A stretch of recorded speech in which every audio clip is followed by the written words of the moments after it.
Rubén, Buenas tardes, perdón, bienvenidos, bienvenidas a la sesión abierta hoy de la Academia Hispanoamericana de Ciencias, Artes y Letras de México, correspondiente a la Real Hispanoamericana Española, donde vamos a tener el placer de poder escuchar al doctor en arquitectura Francisco Pérez de Salazar Berea, que nos va a hablar de algo tan interesante, lo comentaba hace un momento, por el tema, ¿no? El título de Patrimonio, Menaje y Costumbres en la Casa del Deán 1903.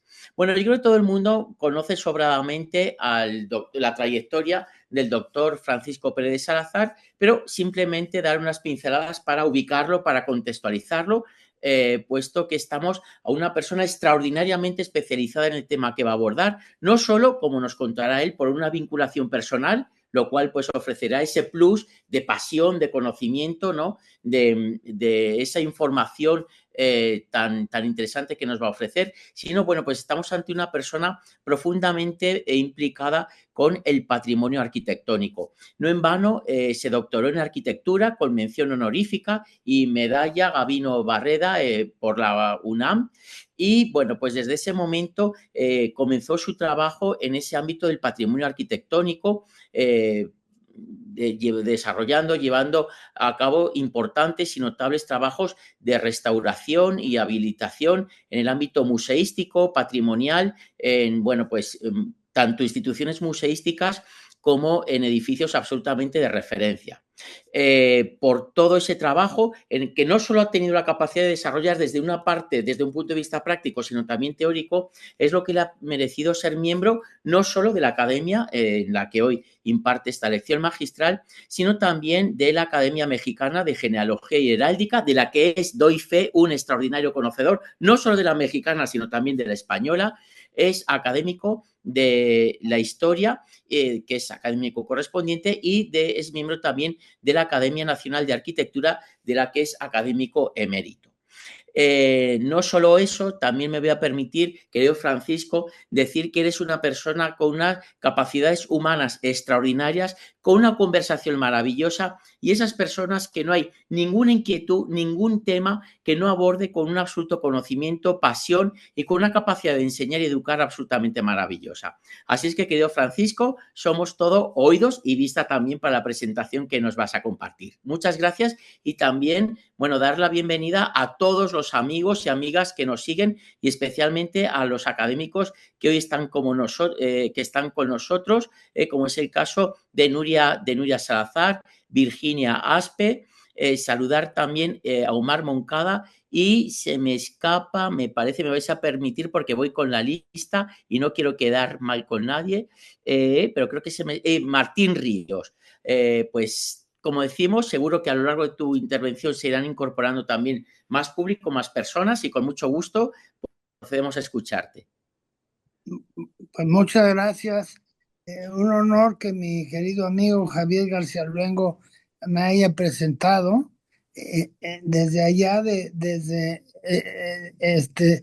distancias transatlánticas y nocturnas, pero bueno, eso implica mucho un gesto de amistad y otro poco, y otro mucho también de su interés siempre es estar presente. Bueno, y gracias a la Academia Hispanoamericana y a Manuel Ramos Medina, ausente, ahora creo que viaje hacia París, pero que pues también me ayudó a programar esta fecha para hacerles esta presentación. Valga la pena iniciar con esta fotografía que corresponde a algo que me impresionaba desde chico al verla, que yo no entendía por qué una serie de carromatos y de carros tirados por diversos animales, diversas bestias, atropellaban todo el tiempo a la gente y no y decía, bueno, pues que no había algunas órdenes de tránsito o algo, ¿no? Aquí el chiste de estas carros triunfales de Petrarca es que finalmente era una muestra de la sumisión de todos estos triunfos que Francisco Petrarca entre 1304 y 1374 que vivió, escribe eh, estas poesías que finalmente son secuenciales. La primera de ellas es el famoso triunfo del amor, que sobre él, pues todos, el amor triunfa sobre todos y vence a todos. No lo paso por obviedad del tiempo, pero del triunfo del amor seguía el triunfo de la castidad, sigue también en estos murales, que siempre, castidad o pudor, que siempre somete al amor. Sobre ambos domina la muerte, que se presenta en este caso triunfante en la portada, que es vencida pues posteriormente con otro carro de triunfo que es el de la fama, que transita con un carro tirado por pavos reales. Y el último carro que está representado por el tiempo, que es el que ineludiblemente derrota a, a cuantos le anteceden. El triunfo de la muerte representa con un pesado carro tirado por dos bueyes o carneros que atropellan a varios personajes, un rey, un fraile en hábito negro, dos jóvenes, un niño y un pastor. El paisaje tras el carro triunfal muestra una procesión fúnebre que se dirige a un cementerio donde se encuentra abierta la fosa. Una fosa. Sobre el carro que transita lentamente actúan las tres moiras, divinidades que controlaban la vida de los seres humanos, y un esqueleto con forma volátil quien lleva la guadaña. La primera moira es Cloto, atrasito de quien maneja el carro. Este, encargada Cloto de hilar las vidas. La segunda es Láquesis, quien determina a lo largo de a lo largo y la duración de las vidas humanas.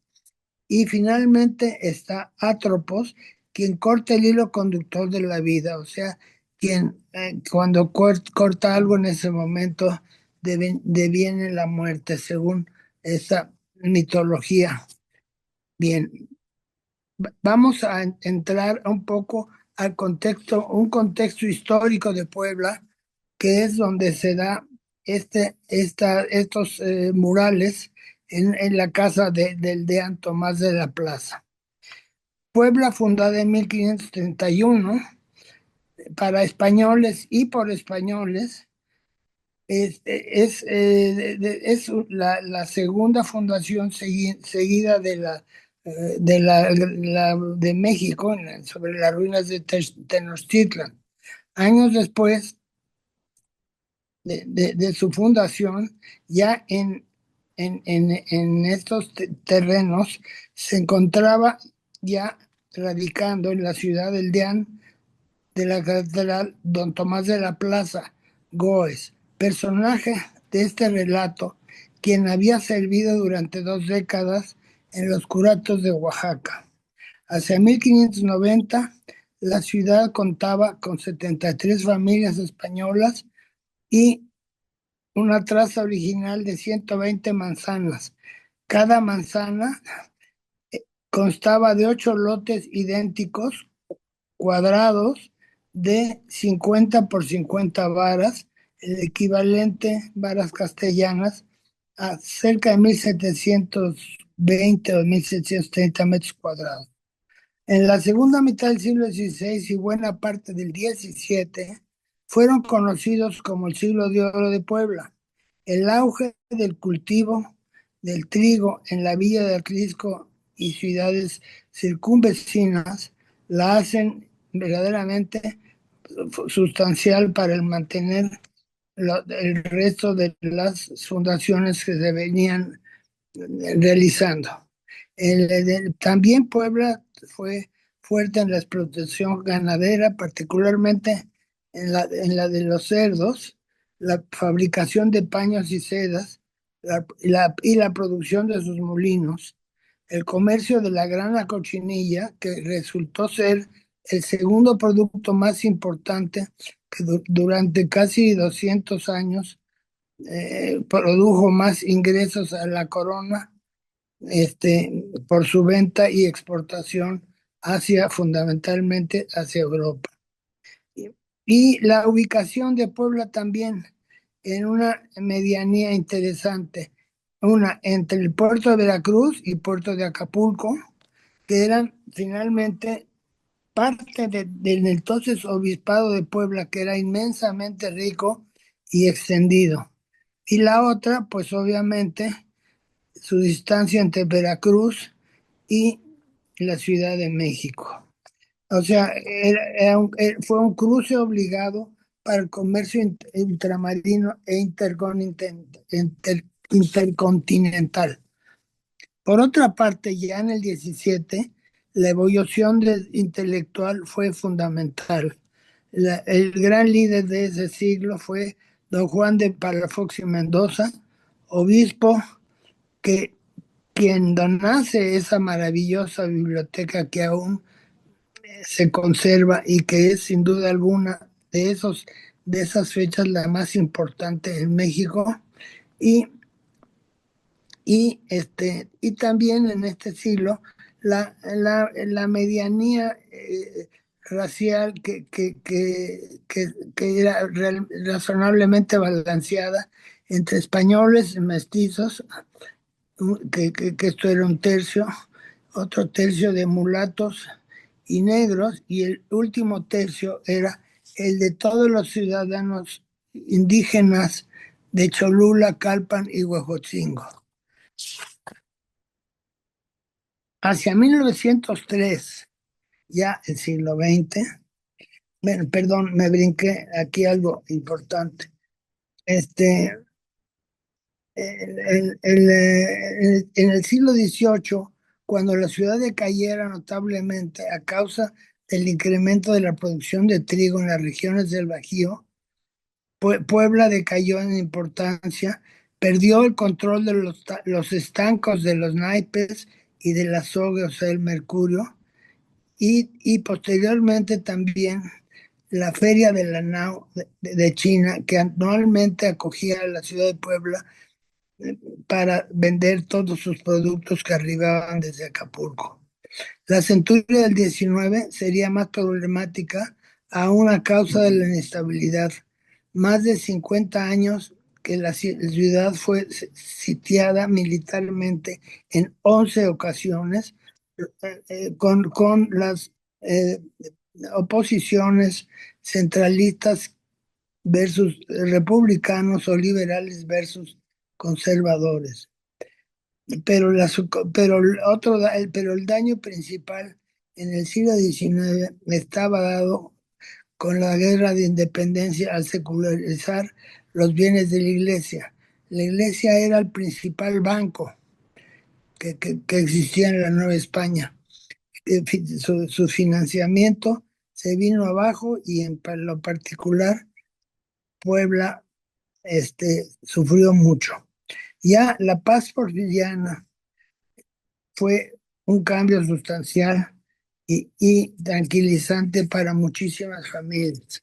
Hacia 1903, que es como la fecha en que inserto en el título, Francisco Pérez de Salazar y Osorio y su esposa, doña Asunción de Haro y Obando, eran un matrimonio bien establecido que afrontaba cotidianamente la vida y realizaba una serie de actividades interesantes de descripción.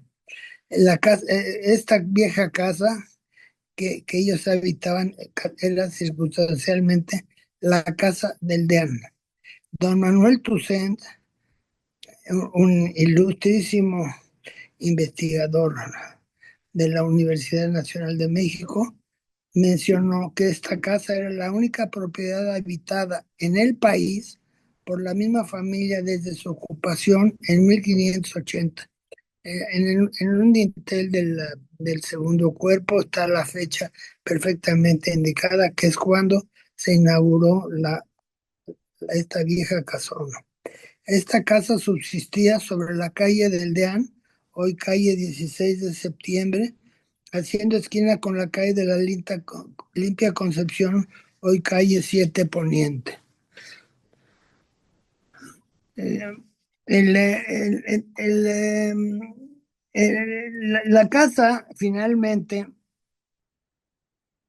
se edificó en este predio que circunstancialmente es hoy en día exactamente el mismo que de hace más de 450 años. Tiene 50 por 50 varas, bueno, el frente nada más, porque luego fue mutilada, pero hacia 1940 todavía conservaba su dimensión original en el repartimiento que se hizo de lotes de la ciudad.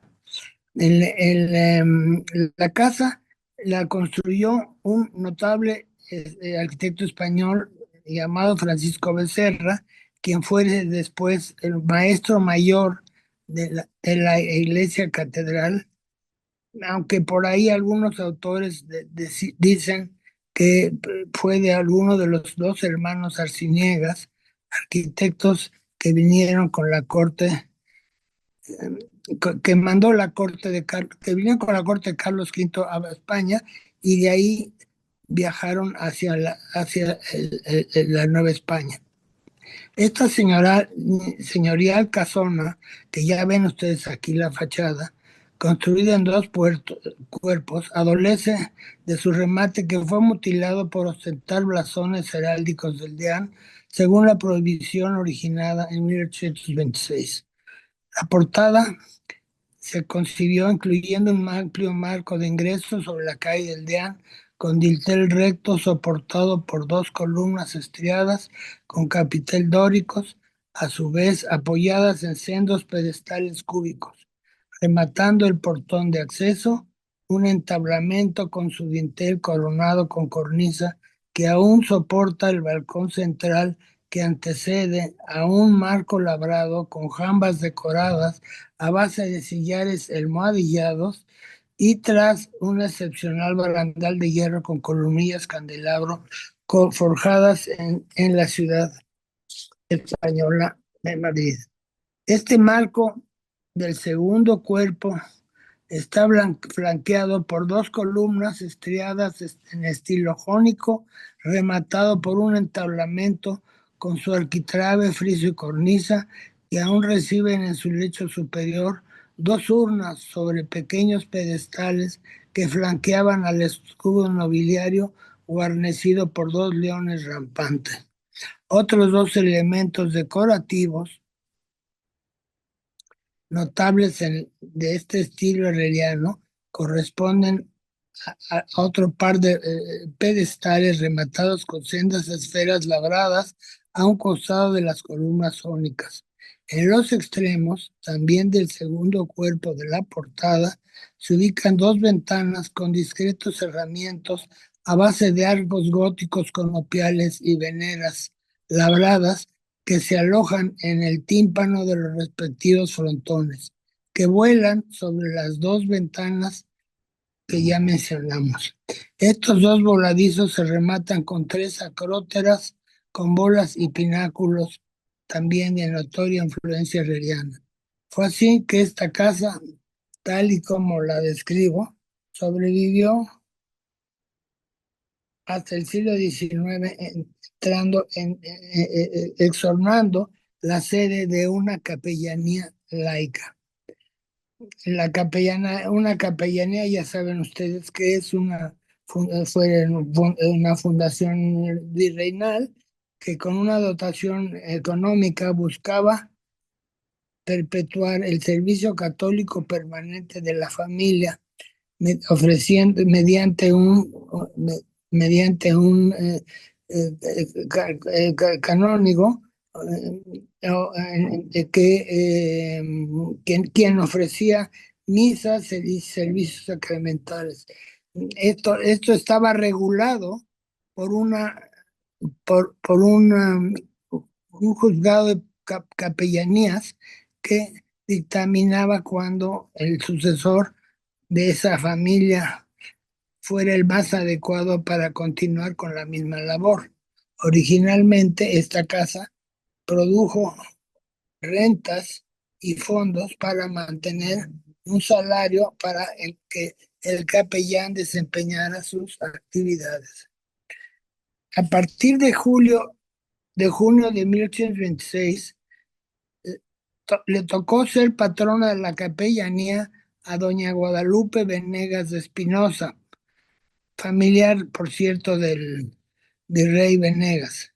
Posteriormente, la casa pasó a ser administrada por su marido cuando en 1820 fallece doña Guadalupe y, y que en este caso era su marido, el capitán Manuel José Pérez de Salazar Méndez Montt, albacea testamentario.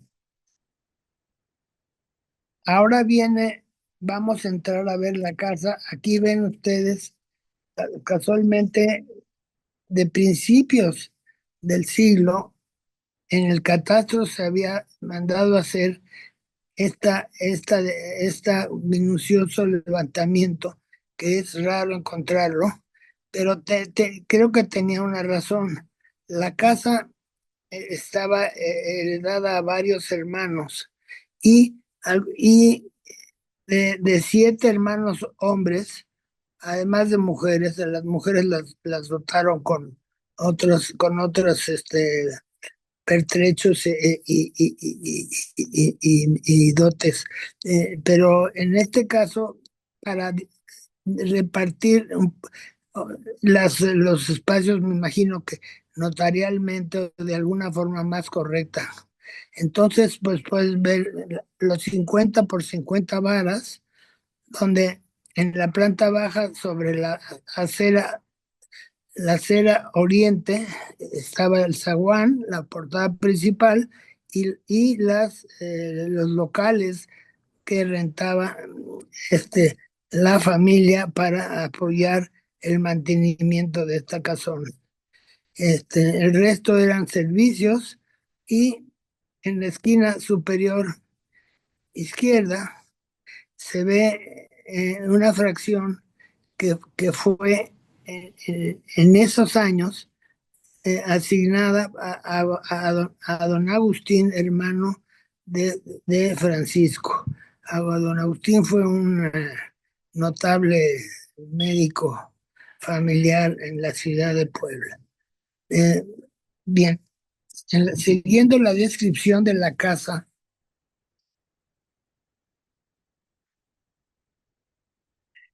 bueno, en los locales había desde 1805 una farmacia que se llamaba la Farmacia de la Cal, que fue de don Mariano de la Cal, quien hasta el siglo XX continuó rentando y continuó ocupando su descendencia la famosa farmacia.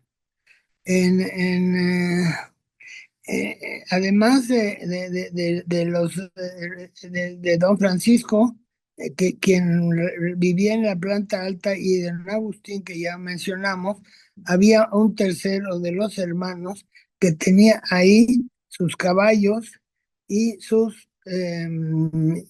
y todos sus aperos y sus establos porque era un charro connotado, que aquí vemos primer lugar a foto de este es don Agustín, el médico, y el siguiente es en la misma casa, en el patio de la casa, de José María, que está con su hermana Clementina. Este fue un charro connotado que fundó la Asociación de Charros de Puebla, pero que salía diariamente a pasear por las calles y por la plaza principal. Bueno, a continuación les invito a recorrer los diferentes espacios y cuartos con que contaba la casa en los altos de la misma. Al desembocar y traspasar una sólida verja de hierro, después de ascender por una sólida escalera de 2 rampas con unos grandes losas de piedra monolítica, se llegaba a una terraza que estaba enmarcada por tres arcos de medio punto que veían hacia el poniente y disfrutaban el patio principal de la casa.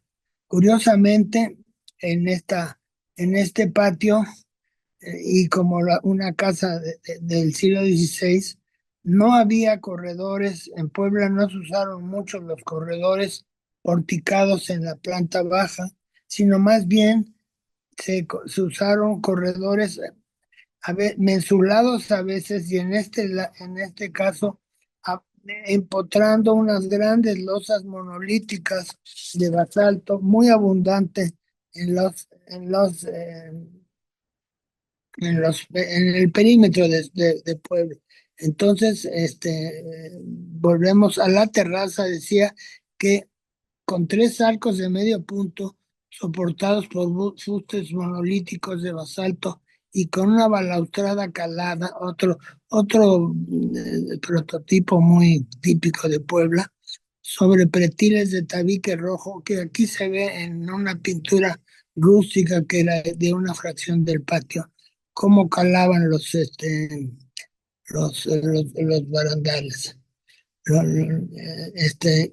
Y por otro lado, del lado derecho, se aprecia un corredor muy angosto que está sostenida por estas grandes losas empotradas en los muros para generar corredores y dar acceso independiente a los cuartos desde fuera, y no provocar la interconexión de cuarto por cuarto como originalmente se hacía en las primeras casas, o lo que se tenía era a veces una antesala, y de la antesala pues se accedía a dos cuartos o se accedía a un cuarto más, pero se desperdiciaba mucho el espacio. Y con este sistema pues se mejoró mucho el funcionamiento de las casas. Aquí vemos la fachada en esta pintura. Vemos la fachada dentro del patio, la fachada que ve la, en la crujía oriente de la casa, estos barandales y los únicos arcos que tenía la casa en el corredor de la planta alta, en el vestíbulo de la planta alta, que servía como vestíbulo para una serie de espacios que voy ahora a mencionar, y el corredor volado, no mensulado en este caso, sino a base de estas losas de 1,50 m de largo, monolíticas, que se empotraban en los muros y generan un pasillo estrecho, igual que era una que vimos que estaba exactamente al frente.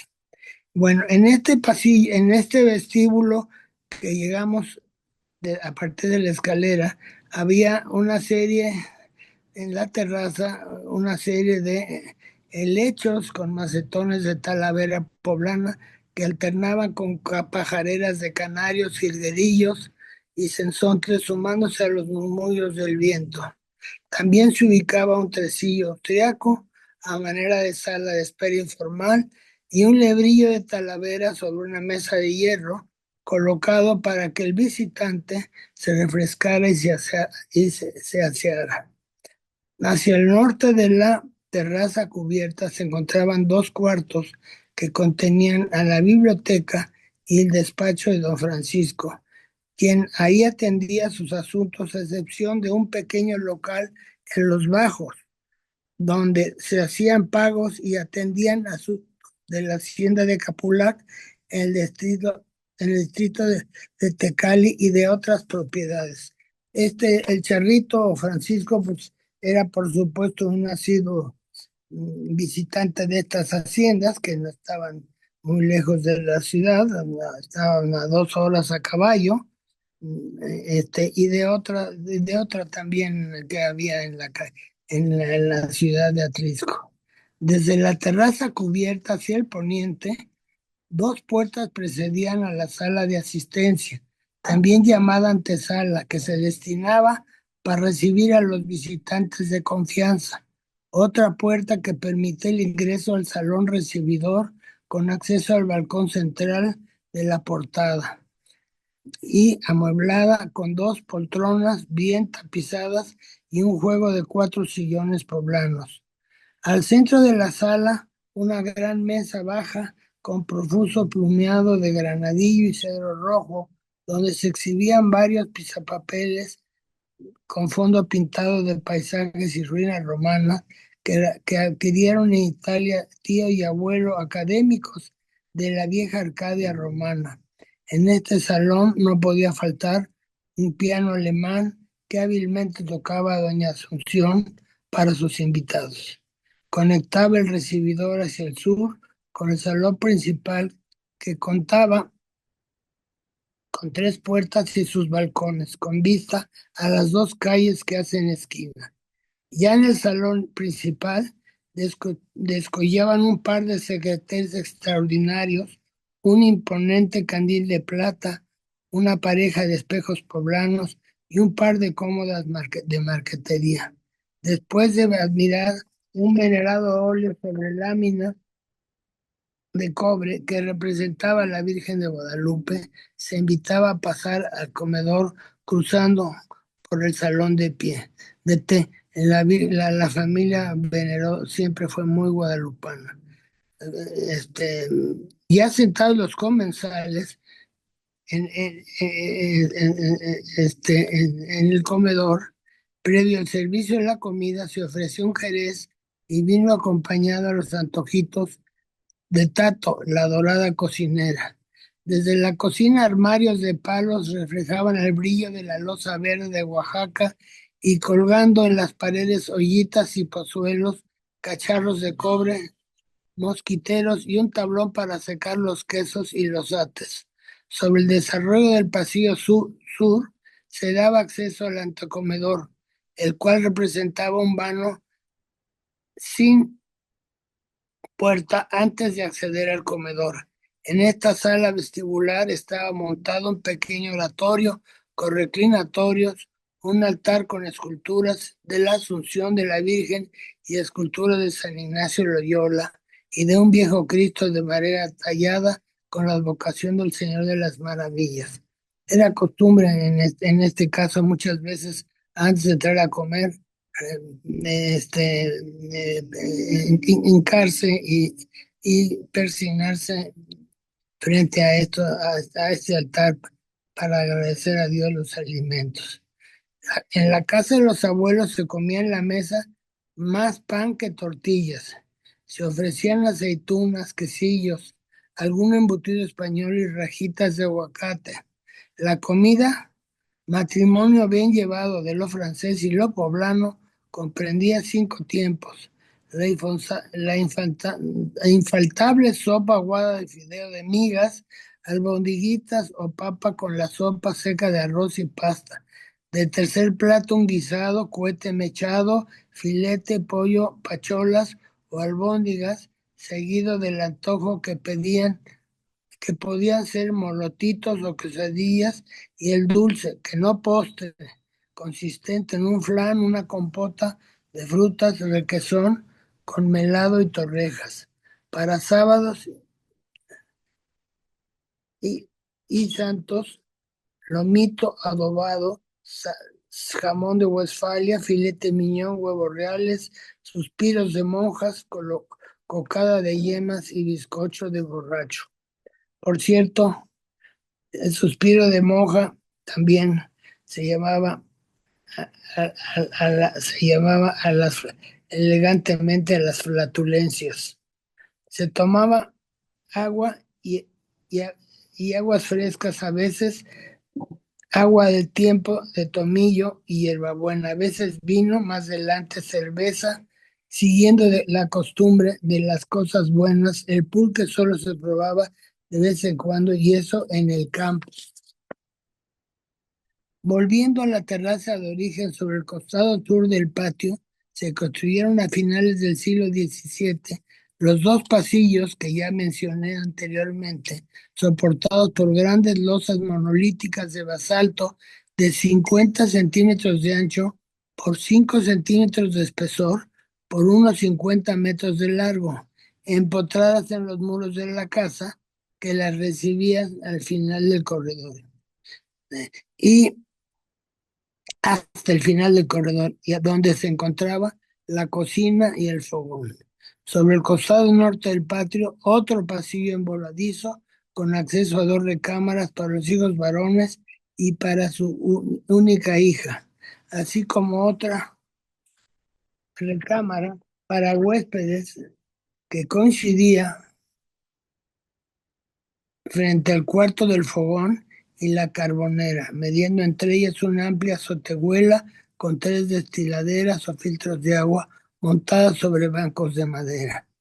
Al extremo poniente de la azotehuela desembarcaba una sólida escalera de hierro inglés que conectaba hacia los servicios de los bajos de la casa. También frente a la azotehuela, en su costado norte, se habilitaron dos cuartos para el mozo de los altos y una habitación para la cocinera y su galopina.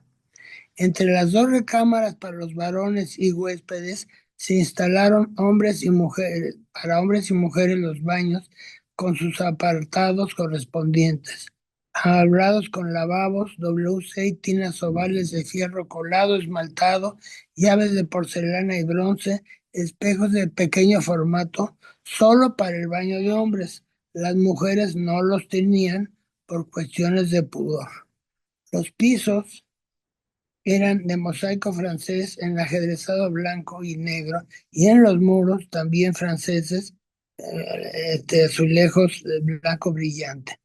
En los bajos se encontraban los servicios complementarios de las roperías, el cuarto de planchado. Ahora sí, Rubén, está exactamente, vamos a mencionar esto. Lavandería y el sitio soleado y sus muebles, para vajillas y manteles. Para el resto del servicio, el dos cocheras, el cuarto del cochero, dos cocheras, un portero de la familia, un jardinero y dos jóvenes fuertes, siempre dispuestos para acarrear agua y acudir al mercado para atender muchos quehaceres. En esta foto que tenemos ahora, es una foto donde aparecen los siete, don Francisco, el personaje, el principal propietario de la casa, parado del lado derecho, aquí no se aprecia, pero era un poquito visco, porque aprendían un oficio ellos, y él decidió aprender el oficio de zapatero, y arreglando un zapato se sacó un ojo.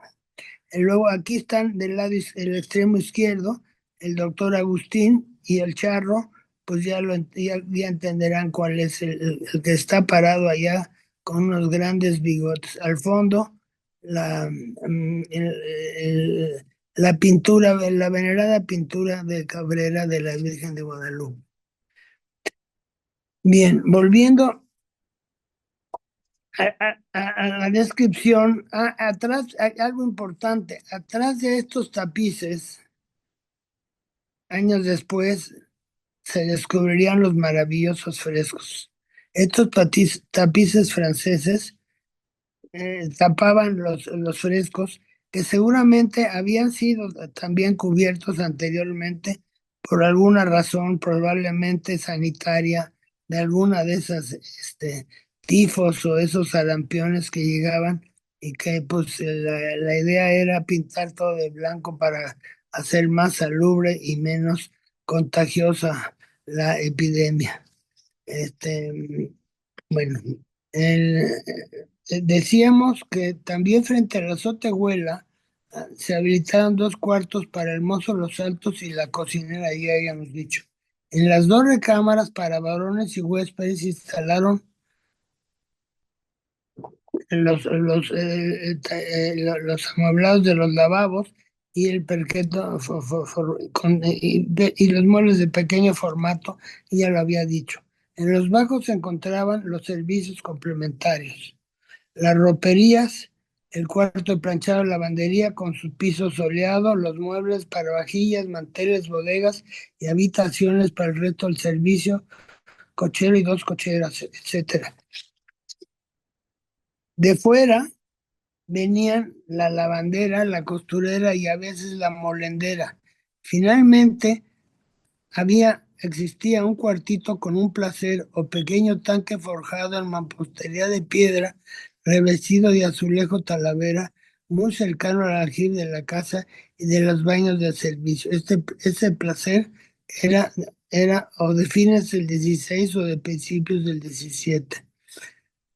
Los servicios. En cuanto a los servicios con los que contaba la casa, el agua era suministrada de la red del ayuntamiento para una fuente que rebosaba sus excedentes hacia el aljibe, sistema existente desde 1605, cuando un patrono, alcalde de la ciudad, recibió una merced de agua.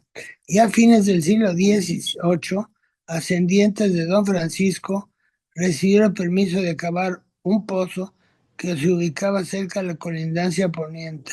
Un mozo aguador era el encargado de surtir el agua a los baños de las dos plantas de la casa y mantener los bebederos para los animales cuando se requerían entregar garrafas de agua caliente para el placer y para rellenar botellones que se usaban para verter agua a las palanganas de cerámica y metal en todos los cuartos de la familia.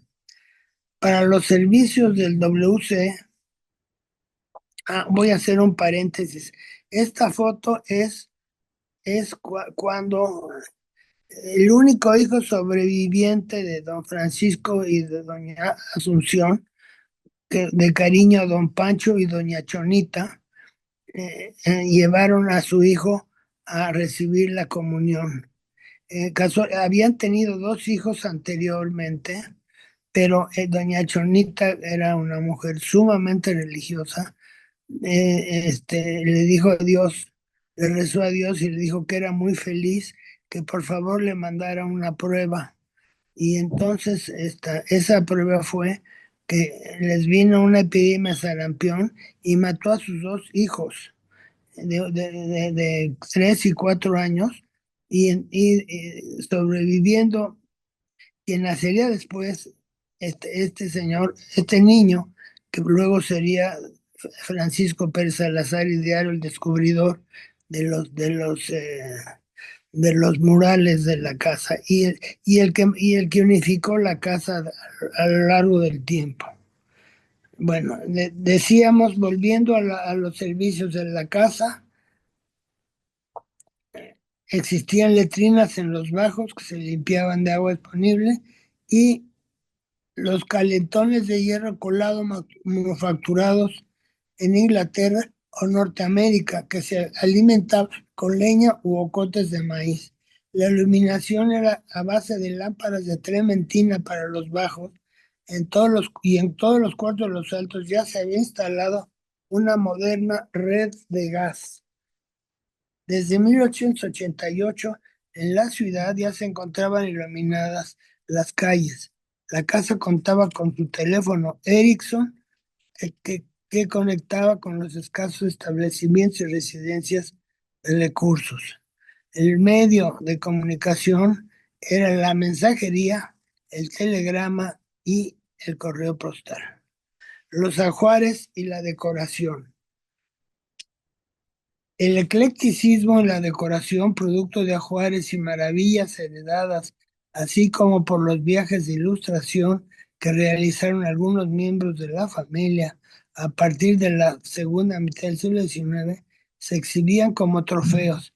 La influencia extranjera proveniente de viajeros y residentes europeos, algunos traídos por las guerras, incidieron también en el mobiliario.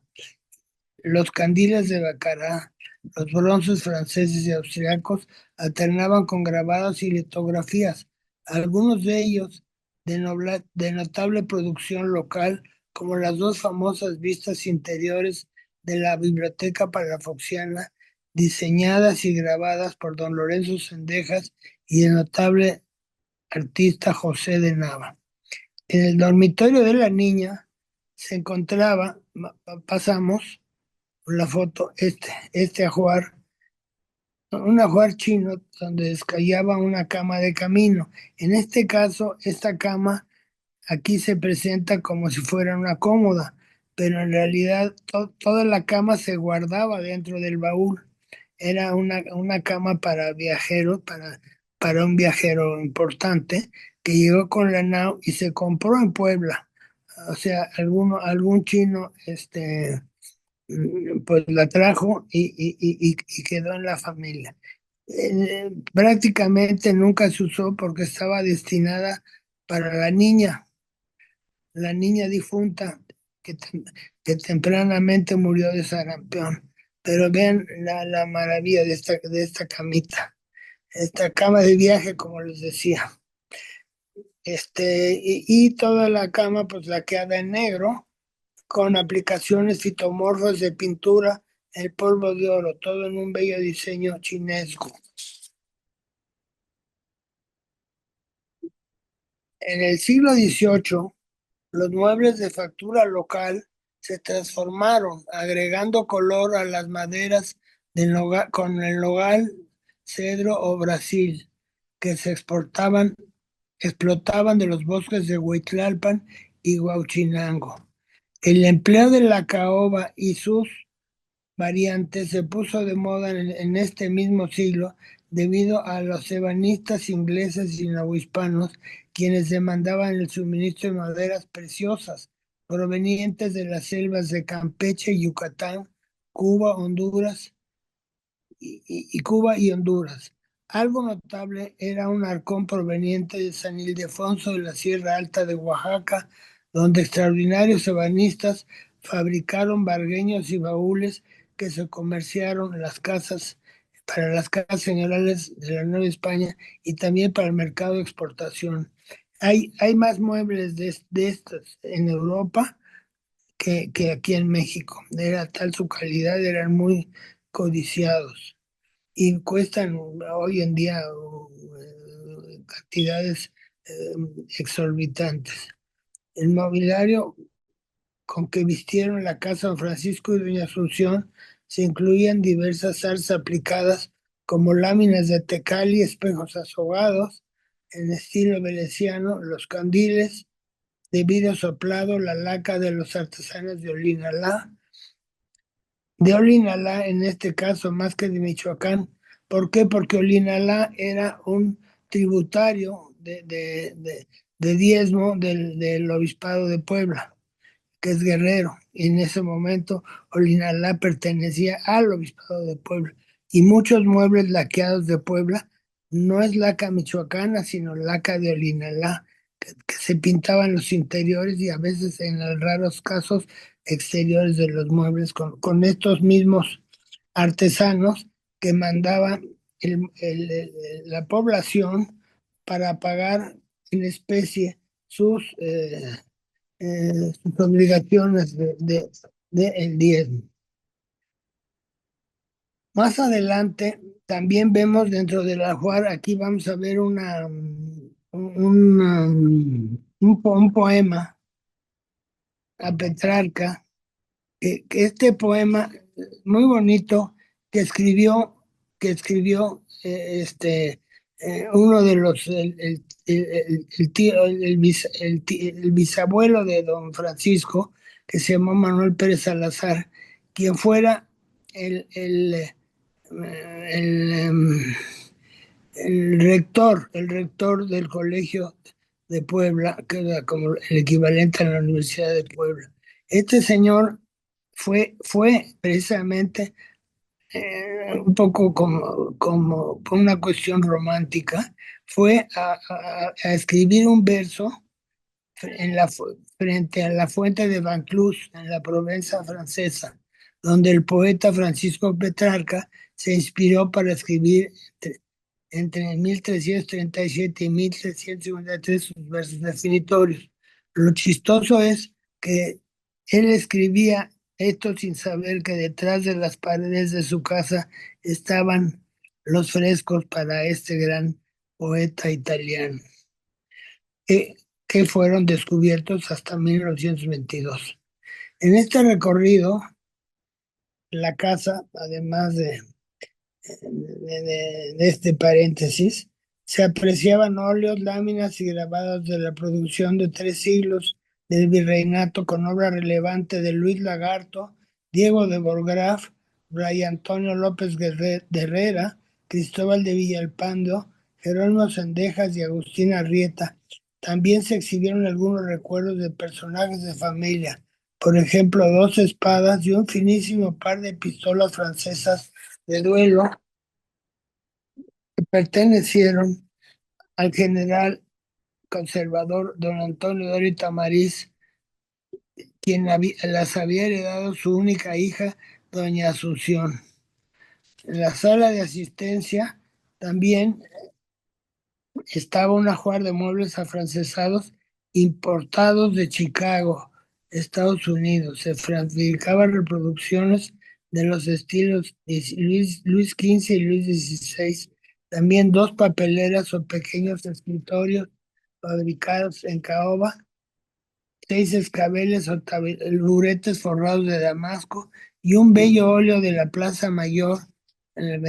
Vamos a ver que este de aquí, que fue de José María Fernández, un artista muy popular entre las familias poblanas, que se dedicó principalmente a dibujar, a pintar la Plaza Mayor de Puebla desde varios de sus ángulos.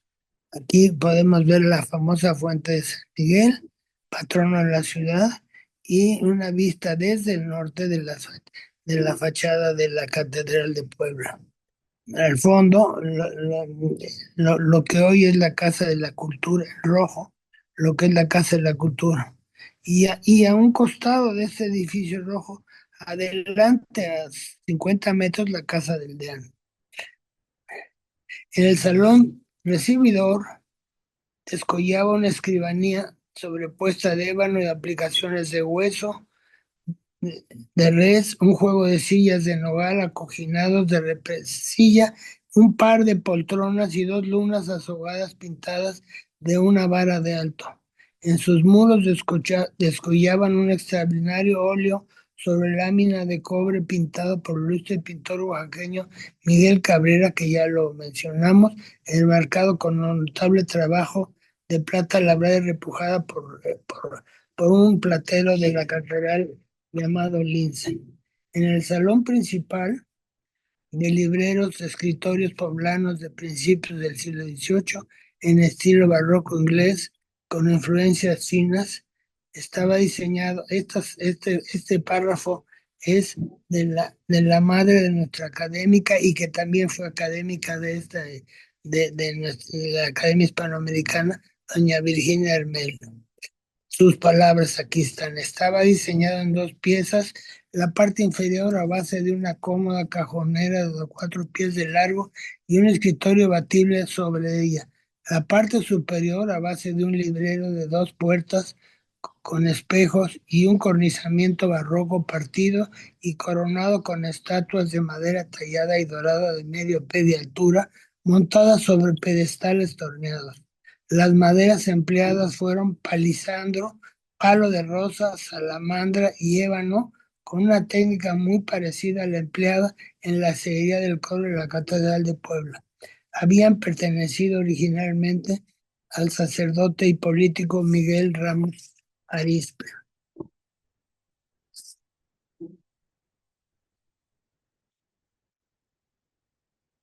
También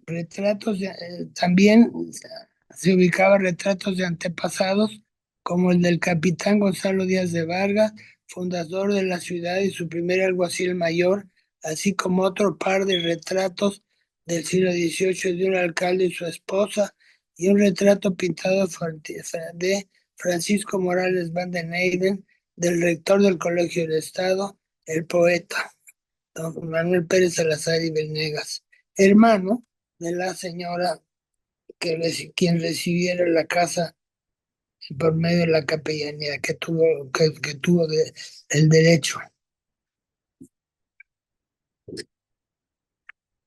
Bien, y finalmente también aquí hago mención en que en el antecomedor se encontraban unas piezas sobrevivientes de una vajilla para 36 personas que en el siglo XVIII pertenecieron a un alférez mayor de Puebla, bisabuelo de don Francisco, quien debió ordenar la vajilla a los comerciantes cantoneses que se presentaban en la feria de la Nao. En esa ocasión el trato se dio en Jalapa y se solicitó un diseño con el escudo de la ciudad de Los Ángeles, que se copió de una medalla de don Jerónimo Antonio Gil, director de la Academia de San Carlos, había grabado para conmemorar la proclamación del rey Carlos IV de España. En el comedor, 18 sillas diseñadas de pata y garra y bola y un estilo Chippendale y una maravillosa cómoda cubana en madera veteada negra con 6 cajones de grueso frente mixtilíneo donde se guardaban manteles y demás bordados que llegaban por Veracruz procedentes de brujas o de los conventos de monjas poblanas.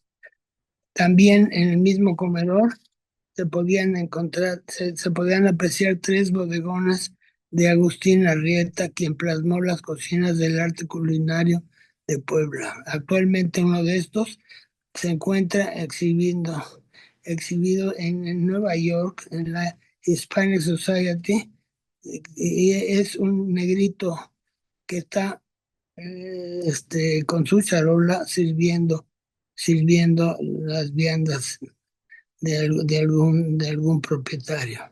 En un espacio, 2 jarras panzonas que vamos a ver adelante aquí, esas 2 jarras panzonas de Talavera que caricaturizan al invasor francés de Capiz y Barba de Clavito. 2 sorprendentes de brillos de principio el 16 esmaltados con grisalla que los vamos a ver adelante representando un guajolote y una bella dona del Renacimiento. Estos dos lebrillos maravillosos se exhiben actualmente en la colección de la Casa Guillermo Tovar y de Teresa y son la muestra del mestizaje cultural, ya que en uno está representado en el centro del lebrillo. A ver si adelante está este es el negrito, sigue por favor. Bueno, no, la vamos a ver después y se los explico con más detalle. Bueno, ahí están estos dos. La de la derecha es una belladonna de influencia totalmente italiana. Son 2 piezas únicas en México con encaje de bolillo y en la otra con un guajolote que fueron fabricadas aproximadamente a fines del 16, principios del 17.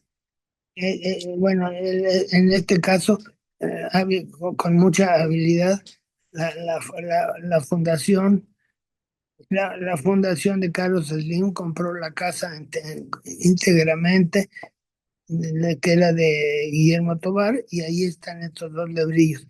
Símbolo prácticamente desde el 16 ya estaba el mestizaje cultural plasmado en todas sus obras y en todos sus representaciones.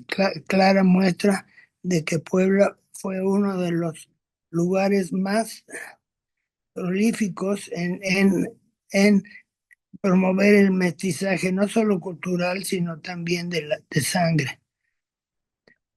En la biblioteca, ya voy a terminar pronto, era el despacho y su cuarto posterior, los libreros se presidían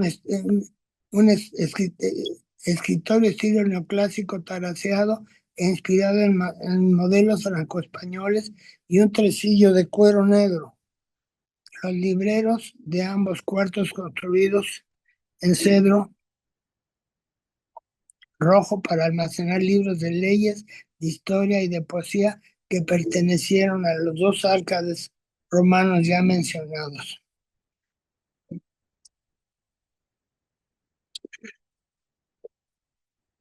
Otros muebles más pequeños ocupaban rincones disponibles que por obviedad de tiempo y todo ya no se mencionan.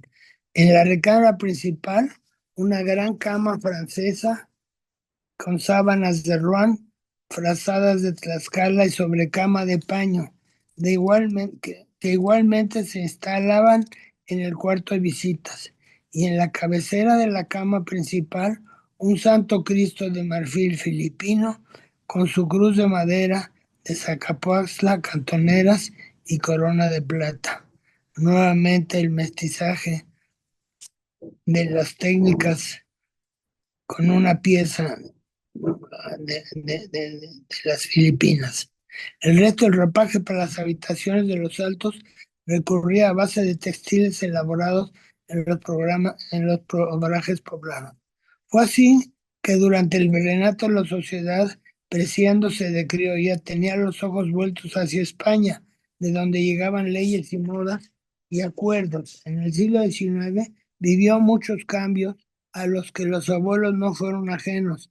Lo español pasó a ser gachupín y Francia tomó poco a poco el relevo. Los vaídos se convirtieron en surmenage, los teatros se dotaron de foyer donde las abuelas lucían huissous y foulards. Los abuelos liberales despotricaron contra el despotismo de la sociedad levítica y los conservadores se escandalizaron de la irreverencia que los volterianos librepensadores y jacobinos. Tal fue el caso del abuelo Ignacio, conservador, y de su hermano Manuel Liberal, el que fuese rector del Colegio del Estado. Hacia finales del siglo, la influencia yanqui empezó a competir con el encanto de la cultura francesa. El sobre todo que había sustituido eh, al español capote fue desplazado a su vez por la americana y los abuelos buscaron lazos comerciales con Estados Unidos y trataron de aprender inglés. Epílogo.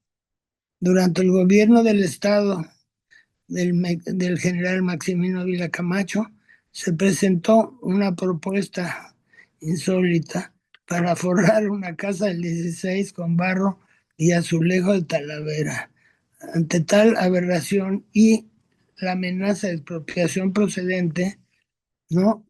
Este, don Francisco, ya en este caso, heredero de don Francisco Pérez Salazar, don Francisco Pérez Salazar y de Haro, este, fue el que mandó hacer, que ya vimos anteriormente, una fachada y la estamos viendo ahora. Esto lo dibujó Mateo Saldaña, que proponía mi abuelo Francisco para restaurar la casa la fachada de la casa del Deán. Era una especie de proyecto para recibir una autorización. En esos, en esos mismos días y por accidente, Francisco Pérez Salazar y de Haro, en una de las muchas reparaciones que le hacía a su casa, en la que ya había comprado fracciones a sus hermanos y era ya el único dueño de todo el edificio, notifica por escrito a su amigo don Diego Angulo Íñiguez, quien da a conocer solo los murales de las Sibilas en su historia del arte hispanoamericano en 1933. El hallazgo fue extraordinario. Aquí está una de las Sibilas. Aquí en el cuarto de las Sibilas, que es el cuarto que les mostré al principio, donde está todo tapizado y donde están la mamá y los hijos, pues estaban atrás estas maravillas, que son los únicos, los más antiguos eh, eh, frescos civiles en América, junto con otros importantes que están en Tunja, en la ciudad de Colombia, en el país de Colombia. Entonces, pues tienen esa importancia porque no hay más. Hay muchos frescos religiosos de las órdenes pero en este caso particular, estos los hacen excepcionales. Bien, a raíz de que Diego Angulo Íñiguez los da a conocer, entonces sí, una gran cantidad de investigadores se interesan por los murales y por la casa. Y entonces deviene ahí que en 1941 muere muy joven mi abuelo Francisco, en 1941 con 52 años, y que mi abuela, doña Amalia, mantiene la casa durante nada más 12 años y no puede más con la carga de la casa, a pesar de que se rentaba discretamente, pero decide venderla y un grupo de poderosos empresarios apoyados por el expresidente de la República, Abelardo Rodríguez, socio mayoritario de la empresa compradora, la impulsora de cines independientes, parte también el señor Jenkins,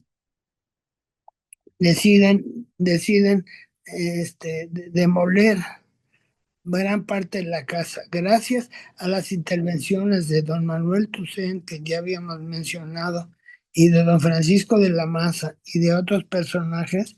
Las dos primeras crujías de la casa se salvaron y se salvaron esta buena parte de frescos de dos cuartos fundamentalmente, las sibilas y los triunfos. Fue así que se cerró un siglo de 373 años que subsistió, en que subsistió la casa entre 1580 y 1953, alojando a las familias que pertenecieron a un solo tronco familiar. Con esta breve semblanza, acontecida en un ambiente donde se conjuntó una colección ideal exquisita de calidad en piezas y en el interés local de lo más castizo, del más castizo origen, mezclando relicarios, talaveras, vidrio soplado, retratos de cera y multitud de recuerdos de la vida de sus habitantes, se dejó un precedente para la descendencia de este matrimonio que educó a vivir con arreglo, a querer a México y a la tierra de sus mayores, la Puebla de Los Ángeles. Muchísimas gracias por su atención.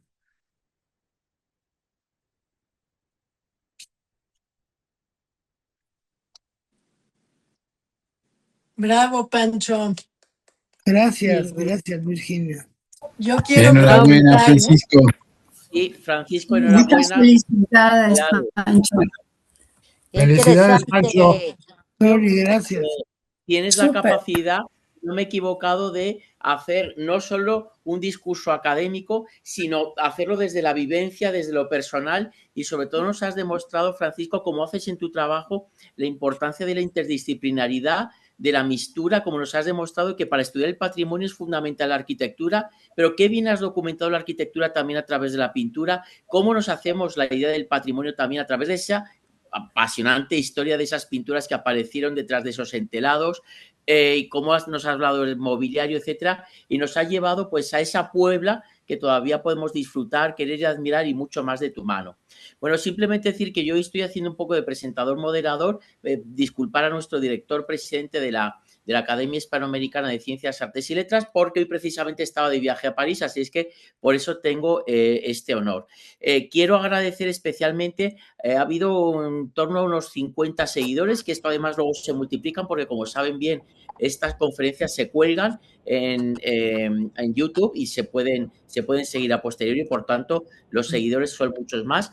Y quiero también saludar especialmente a los compañeros de la academia que han seguido esta tarde esta intervención, como es el caso de la doctora Ana Rita Valera, a Alicia Mayer, que no la he citado antes, que es académica electa, en breve la recibiremos con mucho gusto, doctor Martín Ríos, doctora Virginia Aspe, Nuria Salazar, José Luis Curier, Robert Bay, y no sé si me queda alguien en el tintero.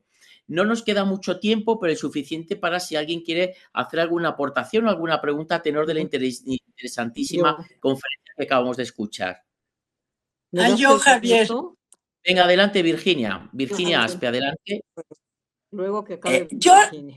Por Ana Rita. perdón, Ana Rita, si quieres tú habla primero y luego yo. Ana Rita, No, perfecto, llega, adelante. llega. Ana Rita, Entonces yo, adelante. bueno, es que Adelante. tengo un cúmulo de impresiones intelectuales, pero también no sé cómo explicarlo. Vimos arte, acabamos de ver el arte producido y vivido y importado y exportado de Puebla durante 3 siglos. Esa es una cosa valiosísima. Arquitecto, te sacaste un 10, es un gran aporte, mucho. Me llama la atención la riqueza de Puebla. Es, vamos, inaudito todo lo que hablaste, todas las piezas mobiliarias, las pinturas, la plata, el modo de vida. Bueno, casi podríamos decir que superaba a la capital. Otra, ¿cómo has podido conservar todo esto? De veras, es notable. Pero además quería yo preguntarte alguna cosa en términos arquitectónicos. En el modelo clásico de la Ciudad de México era que todas las plantas bajas eran las famosas accesorias, que se rentaban, aunque fueran familias muy acomodadas. Abajo eran las accesorias. Y las familias vivían en las plantas altas, probablemente con el mismo lujo y todo. No veo eso en el modelo que nos enseñaste ahora. Sí, Ana ¿Qué Rita, dirías?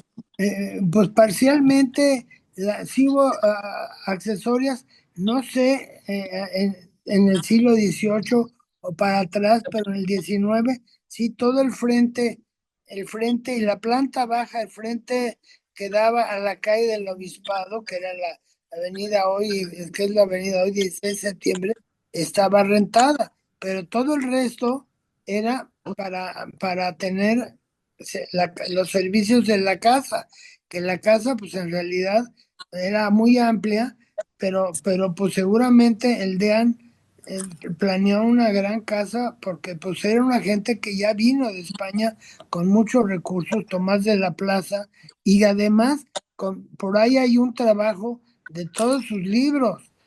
Trajo muchísimos libros ese señor y tenía una gran biblioteca.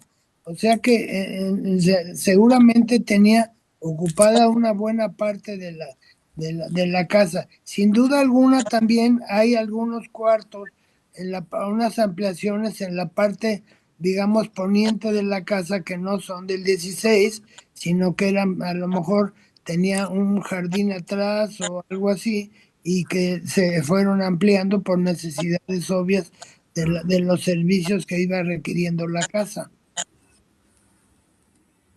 Por último, para no apoderarme del micrófono, la fuente de ingresos de la familia. Ahorita estás diciendo que hubo un primero que trajo dinero de España, pero la fuente de ingresos era la hacienda o las No, haciendas. no, no, no, la fuente principal fueron casatenientes. Lo de la hacienda en la familia fue del 19. Durante el 18 y el 17, como fueron todos gentes, bueno, lo que sucede es que hay un señor que es el primero que funda la estirpe, que se puso Andrés Pérez de México, que fue el gran cacique de la grana, y también uno de los tres más grandes comerciantes de plata en México. Eso le consta a Nuri, que alguna vez le entregué un listado que se publicó en Carmona de todos los filetes de plata que hizo. Entonces se volvió un hombre muy rico desde el siglo XVI. Entonces tenían, yo creo, ya mucho arraigo a la ciudad. Entonces lo que tenían en una bola de una buena cantidad de propiedades, y luego hicieron durante cada generación muy buenas alianzas, todo el tiempo. todo el tiempo muy buenas alianzas. Desde el principio se fusionó un mayorazgo con con un segundo mayorazgo que los hizo doblemente ricos. En fin, no, durante 300 años vivieron de la ciudad, no vivieron de las haciendas. Ah, correcto. Gracias. Muchas gracias. Ha pedido la palabra Virginia Aspe. No sin antes, no he citado a Omar Moncada, que también nos ha acompañado hoy.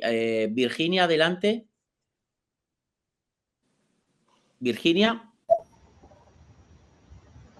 Virginia. Virginia no nos escuche, no sé si es que tiene algún problema. Simplemente decir, Francisco, que hay muchísimos mensajes de enhorabuenas, de felicitaciones, y hay una pregunta de Rosa Ortiz que dice que si existe alguna relación entre el deán y la catedral. Dice, se menciona mucho esta palabra entre ambos temas. Sí, bueno, el deán es un cargo, digamos, el rector del cabildo, del catedralicio, pero el deán no era religioso, no era presbítero. En este caso, era un hombre culto, muy preparado, y que la catedral lo elegía por sus dotes y su liderazgo, y también seguramente por su cultura, ¿no? Como les decía yo, ya venía precedido de una buena cantidad de libros desde el siglo XVI. Bien, tenemos, como digo, muchas felicitaciones de Javiera Manzano, Maya Dávalos, por citar algunos casos de Rosy Chávez, María Esther Pineda, Alicia Mayer, Lupita Pérez, José Luis Curiel, en fin, millones de enhorabuenas que, bueno, pues es el sentir de todos. Y pide la palabra Luz María. Adelante, Luz María. Sí. Hola, ¿qué tal? Muchas gracias. Pues felicidades por tan brillante ponencia, realmente muy interesante. Y yo quisiera preguntar el nombre del personaje que mencionó que exportaba grana. ¿Era de su familia? ¿Era de esta familia? Sí, sí, sí, no. He escrito cosas de él. Se puso cuando llegó a América. Este señor llegó en 1530, o sea, muy temprano, Muy temprano. y lo tengo publicado en un librito donde hablo mucho de su obra, y se puso, en América fue conocido como Andrés Pérez de México. Andrés Pérez de México. Él en realidad era Andrés Pérez y Salazar, ahí se fusionó el apellido, pero Andrés Pérez de México, su primer encargo fue Grana Cochinilla, pero luego se volvieron poderosísimos y muy ricos, se volvieron prestamistas, pero en La Plata, pues aquí está Nuri, que ella sabe, a ella le entregué una relación de más de 80 o 100 fletes de plata mexicana que se iba a España. Entonces, pues de ahí se hicieron muy sólidos durante los siglos XVI y XVII. Y luego con los puestos, pues las alianzas y los puestos de poder. Hubo tres alférez. El siglo XVII, durante 70 años, el liderazgo mayor perteneció a la familia, se heredaron entre varios. Entonces, estaban muy bien ubicados en el poder. Perdón, ¿me puede dar el nombre del libro donde usted habla de la grana? Ah, mire, ahorita, si quiere, le puedo regalar hasta un libro si le interesa mucho, Ah, sí, claro, gracias. porque si quiere, por medio de la fundación, perdón, ¿De la academia? de Condumex, perdón, Condumex, de Carso, ¿no? Sí. Ahí le pueden dar mi correo, y nos ponemos en contacto, y yo le regalo ese libro. Ay, muchas gracias. Claro, así lo hacemos. Muchas gracias. Y felicidades nuevamente. De Muy nada, Muchas gracias. gracias. gracias. Ahora sí, Virginia, gracias. Y ahora Virginia sí creo que está conectada y nos oye y nos escucha. A ver si me oyen. ¿Me oyes, Javier? Te escuchamos y te vemos, Virginia. Ah, qué bueno. Oye, Pancho, bueno, mil felicidades. He gozado tu exposición, he aprendido muchísimo. Tengo dos preguntas muy concretas, Pancho. No te veo ahorita, fíjate, nada más estoy viendo a Luz, pero bueno. Mis preguntas son, yo sabía que la familia más antigua y la casa más antigua era Ciénega de Mata de los Rincón Gallardo del siglo XVI. Probablemente ahorita que contestaste, uno es el campo, otro es una casa en la ciudad, o probablemente el dato que yo tengo que es de, pues los investigadores de Ciénega de Mata, pero esto es muy interesante saberlo, porque dices que es desde 1550, ¿no? Tu familia. No, 1530. 30. Sí, bueno, tú has leído el libro de Chevalier del Colegio de México y luego el de Jesús Gómez Serrano, que Mónica Rincón, nuestra amiga común, le pidió la última investigación del siglo XIX. Y ambos dicen que es la más antigua, por eso me interesaba el dato, no Bueno, por dudar de mire, la fuente. tengo entendido que el apellido Rincón y Rincón Gallardo es como de Se forma posteriormente. como en 1700. Y el apellido es Pérez de México, que luego se vuelve Pérez Salazar, cuando Andrés Pérez, cuando ya se regresa a España, aquí fue por identificarse como un mercader importante. Entonces, pues les digo, si es algo, digamos, ligado a una ciudad, pues sí es de las familias muy viejas y que todavía subsisten en línea directa desde 1530 hasta ahora. Sí, ahí también el tema fue el cambio de apellido, pero la rama es la misma.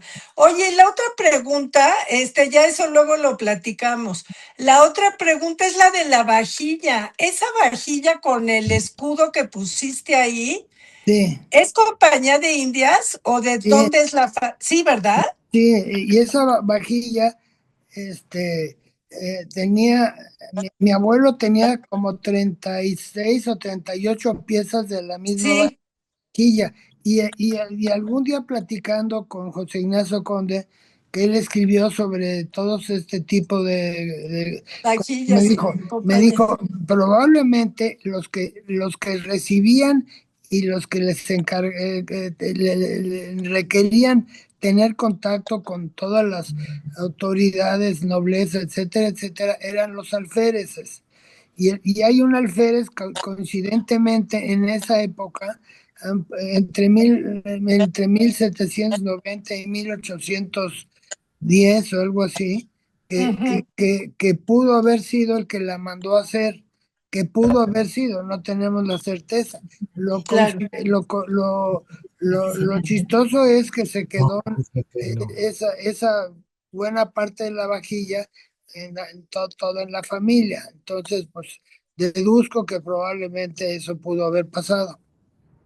Gracias, muchas gracias, ¿eh? De nada, encantado. Muchas gracias de nuevo, Francisco Pérez Salazar, doctor. Enhorabuena por todo lo que hemos aprendido, por su pasión, por compartir su conocimiento. Gracias por las preguntas, la asistencia y bueno, pues gracias a la Academia Hispanoamericana de Ciencias, Artes y Letras de México por la organización de esta conferencia, por hacerla en abierto y también gracias a la Fundación Carlos Slim por el apoyo técnico como siempre.